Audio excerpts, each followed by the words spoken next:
Thomas was only 10 when the first matter reassembly device was unveiled to the world. To say it caused ripples was an understatement, because with one device manufacturing workers around the world began worrying about their jobs. Corporations lashed out, decrying the device, saying that it would destroy economies around the world. The common chant of protesters was that the MRDs would murder jobs. Some cooler heads argued that with these miracle devices, people wouldn't need jobs. A few scoops of dirt, trash, or anything really, and you could have anything you want, so long as the machine was large enough to make it. Unfortunately for them, the idea of money was too strongly embedded in the human consciousness and society at all levels. So the device was seized, and the long court battles began. A young Thomas watched them as he grew to adulthood. Years passed. Society shifted and changed, and the world grew, and so did Thomas. He was enamored by technology and how it can help the world, and so he pursued that goal with passion. He attended the Massachusetts Institute of Technology, and, after graduating with a double master's in applied physics and nanorobotics, was swept up into the military-industrial complex almost immediately.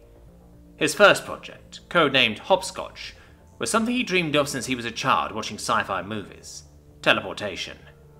While he drove into this project with all his passion, the world continued to move.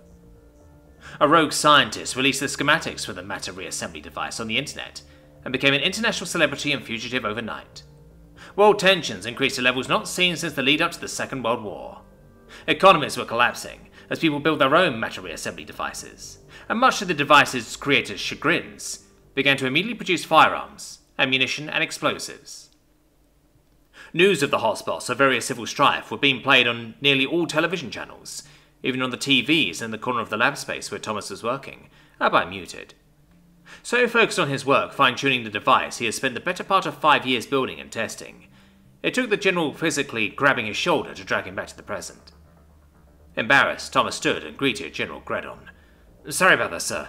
I was just in the zone of some fine-tuning and final checks."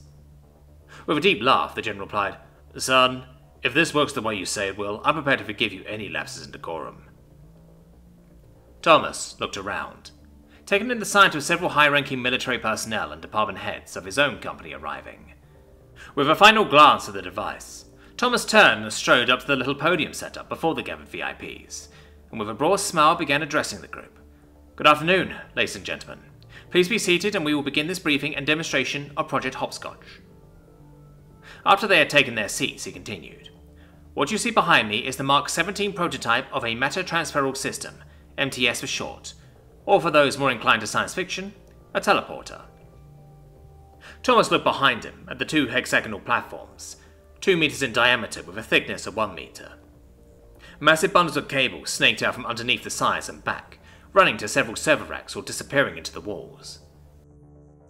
Turning back to the crowd, he nodded to one of the military advisors who asked with disbelief in his voice, "So you're telling us that you have developed a means of instantly transporting something between 2 planes?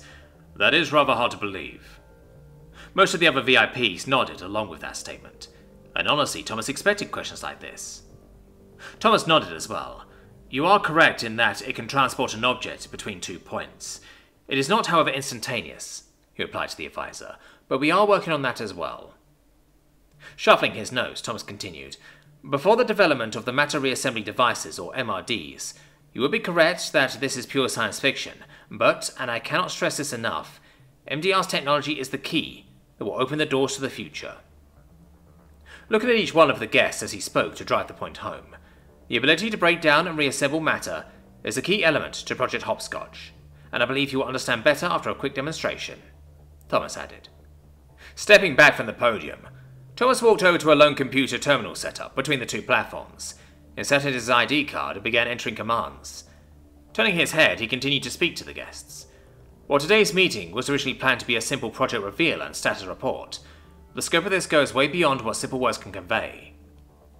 Turning and waving to a couple of assistants standing off to the side behind a partition, they came trotting over, carrying a large, obviously military-looking storage crate between them. As they placed it on the platform, Thomas entered a few more commands and a low hum could be heard building up within the platforms. Walking back to the podium again, he rolled it out of the way so that the guests could have a clear view of the platforms. "What we are going to demonstrate for you today, right now actually, is a practical example of what the matter transferal system can do, he said with enthusiasm. We will move that large crate from one platform to the other with a push of a button.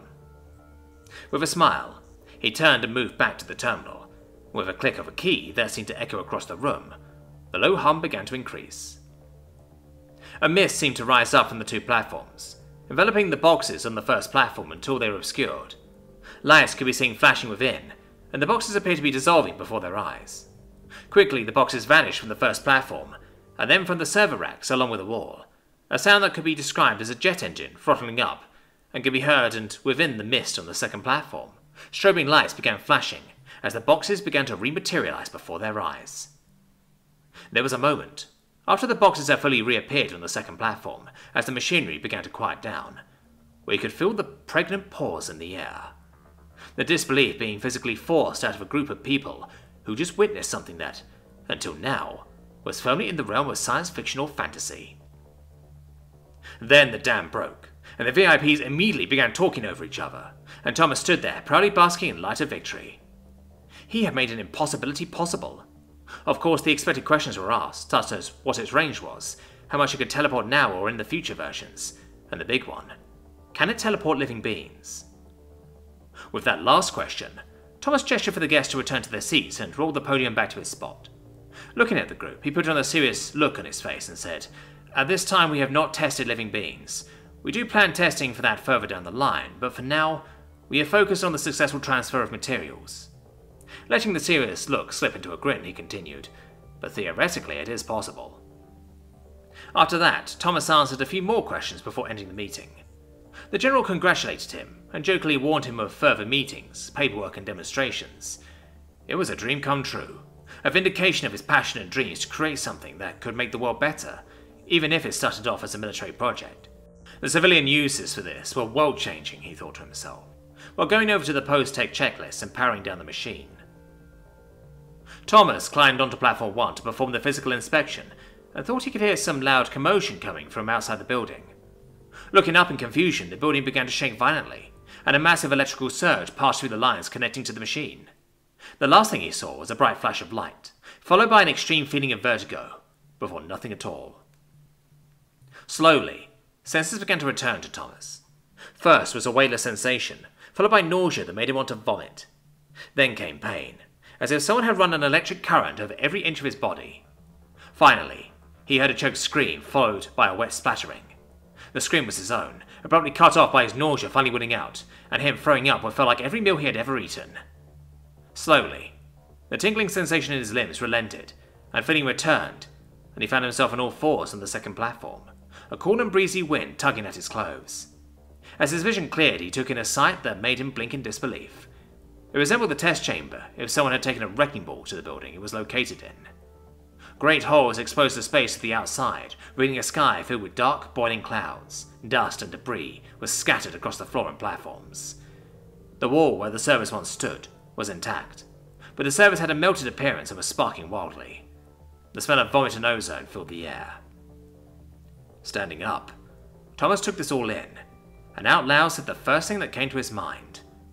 "What the fuck?"